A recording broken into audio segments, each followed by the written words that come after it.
Most people, when we say Afro-American, they think only of the Negroes in the United States, but they don't realize that 2/3 of Brazil consists of people of African blood, which means they're also Afro-American because Brazil is in South America. And in all of these, many of these countries in South America and Central America, and even in Canada, they are heavily populated with people whose ancestors came from Africa. So when you total up the number of Afro-Americans, real Afro-Americans, in the Western Hemisphere, there are perhaps 100 million. And if these people ever unite among themselves, not only is it necessary for the Afro-Americans in the United States to be organized, but it's also necessary for the Afro-Americans in the Caribbean, or the Afro-Cubans, the Afro-Brazilians.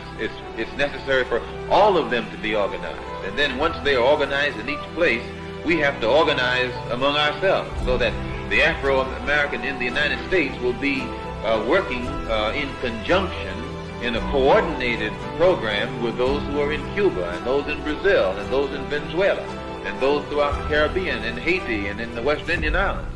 And in this way, we actually get strength.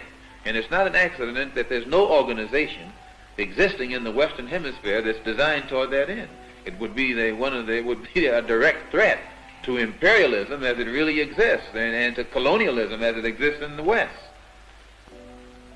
And one of the things that's going to help to bring this about is the independence of Africa. And one of the only reasons that we in the West have never organized, we have hated our image and our African image. And because Africa has been in the hands of people who have created an image of Africa that's negative and hateful. And it has been hateful to us. We haven't wanted to identify with it. But now that Africa is getting independent and in a position to create its own image, and it's a positive image, those of us in the West look at the African image and see how positive it is. We begin to identify with it. We become proud of Africa, and we become proud of our African blood, our African heritage. And this is what is beginning to make the Africans in the Western Hemisphere today develop more race pride. And as this race pride develops, then it has a tendency to make us want to unite together and work together. And your Western imperialists and colonialists consider this to be a grave threat. More threat than communism or Marxism or socialism or anything else. The Africanism is what they consider to be the real threat. Grand Rising. As long as you acknowledge their demented history, you will understand their demented psyche. You understand what I'm saying?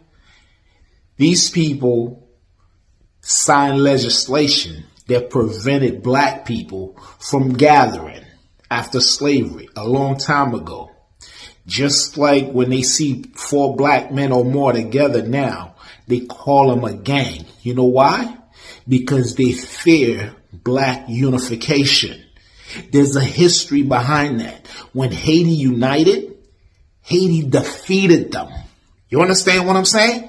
Defeated the mightiest armies that they claim to have conquered the world. So they don't want you united with your brothers and sisters.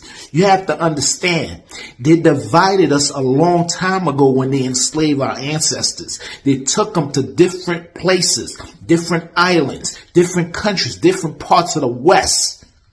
So now their biggest fear is that we're going to come back together and basically seek revenge on them. We may not be that kind of people, but that's their biggest fucking fear.